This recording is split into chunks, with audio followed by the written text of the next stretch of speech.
In rare form, the Trump administration is admitting to a mistake. Apparently, they wrongfully deported a man, Kilmar Abrego Garcia, to El Salvador due to an administrative error. As a result, Garcia ended up in CCOT, the notorious mega prison in El Salvador. Garcia's legal team filed a lawsuit last week against Trump administration officials. Garcia's team wants Homeland Security Secretary Kristi Noem to ensure his return to the United States. The government argued, however, that the U.S. courts don't have the jurisdiction since Garcia is not in U.S. custody. Vice President J.D. Vance jumped in to defend the Trump administration's move. He tweeted in part, "It is telling that the entire American media is going to run a propaganda operation today, making you think an innocent father of three was apprehended by a gulag. Here are the relevant facts. The man is an illegal immigrant with no right to be in our country. An immigration judge determined he was a member of the MS-13 gang. Because he is not a citizen, he does not get a full jury trial by peers. In other words, whatever due process he was entitled to, he received it." To be sure, an immigration judge in 2019 granted Garcia protected legal status. The specific status is called withholding of removal, since the judge believed gangs would target Garcia if he went back. Now, a judge in 2019 did determine that Garcia was a gang member based on a reliable source of information. Per a lawsuit, DHS officials pulled Garcia over in March, arrested him, and then one told Garcia that his status had changed. Now, there have been other allegations of the Trump administration wrongfully deporting people, but Garcia is the only case where the Trump administration admitted to a mistaken deportation. Garcia has a wife and a 5-year-old child who is intellectually disabled. The couple works full-time per court papers. Podcaster Joe Rogan weighed in on his podcast on the possibility of innocent people being deported. Let's watch. Because I think we talked about this with Doge as well. When you do things quickly and you do things aggressively, that's how you get done. But that's also when mistakes get made. Right. And I think a human being being plucked out of nowhere and ending up in a country he's never been in a maximum security prison with gang members, seems like a bad thing to happen to me. It's horrific. It's horrific. I don't think that should be controversial. No, that's not controversial at all. And this is the thing, measured twice, cut once. Yeah. This is kind of crazy that could be possible. That's horrific. And that's bad for the cause.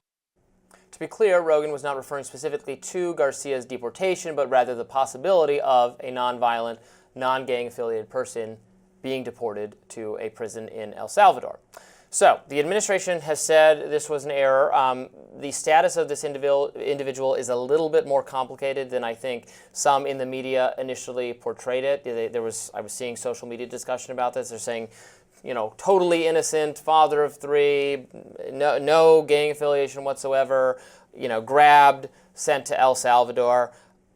There are some dueling perspectives on exactly what his deal was. He was picked up initially years ago, and an informant, one of the other people, said that he was with MS-13. His attorneys denied that. It is not clear. I cannot independently make a determination of whether he was or was not. What the administrative action ultimately was that he could still be deported, but he should not be deported back to his home country for threat that he would be tortured by rival gangs or the same gang. I'm not sure how that would be. And he has had no criminal activity since then, or even he had no criminal activity tied to the gang to begin with. So the Trump administration has acknowledged he should not have been deported to El Salvador based on that. They have also said, but there's nothing they can do to recover him having done that. I think that is something, like I agree with Joe Rogan entirely, that should alarm Americans. And the reason we have due process, and I've been saying this to a lot of my friends on the right, is we need due process in order to make these determinations in the first place. Even if you're taking the position that, well, it's only for, only American citizens have these rights, but how do we know it's an American citizen unless you have some kind of process? So I think this should rightly frustrate people. I don't think J.D. Vance's spin on that was his most persuasive tweets, given that the administration already said we should not have done this. The media, I think, maybe did go a little too far in saying that it's absolutely certain he'd never done anything wrong, no gang affiliation. That's from the immigration attorney, which is always going to say the most favorable perspective on his client's behavior. But there's really no doubt that he should not have been deported to El Salvador. That's my parsing of the situation with this individual. Well, look, I think this is the first case that they really admitted the wrongdoing, but there have been other cases where there have been questions that have been, arising for the process and lack of due process, I should say, when it comes to those at the border. The other thing that I think is dismissed in all of this is just the fear and the trauma that happens within the communities when something like this happens. You have children who are not going to school for fear of deportation. We have seen reports of that, where there's a massive amount of fear that's happening, particularly around the border, where there are families who are worried about, whether it's the spouse, whether it's the aunt, whether it's the uncle. And oftentimes we see multi-generational families who are living with or near each other. And so this tends to spread the fear and the trauma. And so you have this, again, I think it's we used to be, I think, a country where people would look at it and say they uphold process and systems.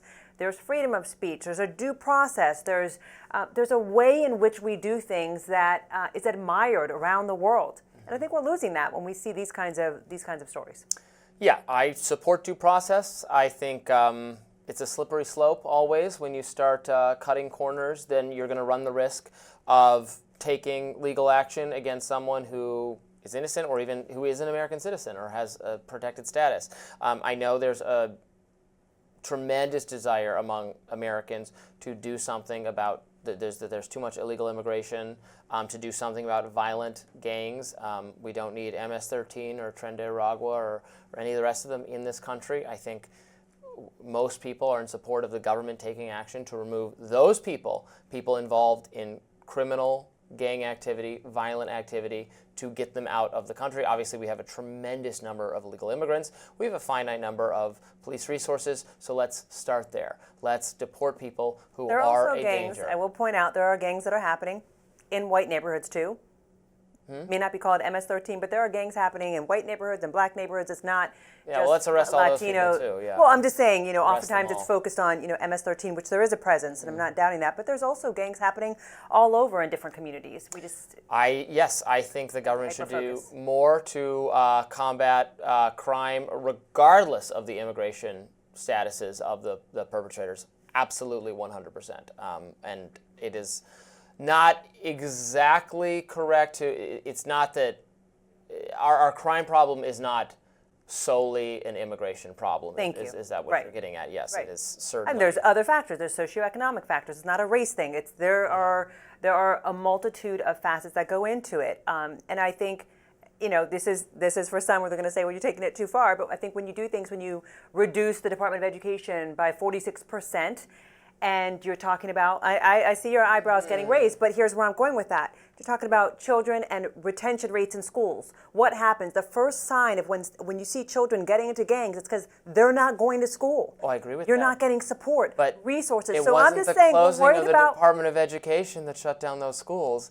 That was liberal governance No, during but COVID. the support and That's the what did- resources. But support and resources with the Department of Education getting cut. What you're going to see is increased crime down the We pipe. already saw it. We Yeah. saw it when all the schools got shut down because of COVID, was a massive increase in disorder and violence and antisocial behavior by young people during COVID. I saw it throughout the city, and that was a big mistake. So, but that's, to me, that's on the leadership of this city that made that choice, right? I hold you're going back the to- mayor going back and to the city COVID, council but and the right- DC school system accountable for that. Absolutely, we've finally begun to bring we had our murder rate in, it was 3 years ago. Yeah, or it was something horrible. Right. was horrific. Yes. The carjackings through Yeah. the roof. I wouldn't park my car on my street. A congressman lives a block from me. A Democratic congressman got carjacked while in his car. And it was, it's right. It's not it's not MS-13. You're right. It's teenagers And who so, should have been in I'm school. just saying we tend to isolate, and I'm just saying when we're seeing all of these things, and a lot of people are rooting for a lot of these cuts and reductions, just be mindful that a lot of these things are going to come down in other ways and impact our society in other ways. Because I want to fire all the people who kept those schools closed and all the people who advocated for it to be like that. I that's would a whole nother fire discussion. all of them. That is a whole nother discussion. We've right. got more to get to. Okay, up next, the battle between the Trump administration and the White House Correspondents Association. We're going to have more on that coming up. It heats up. Stay with us.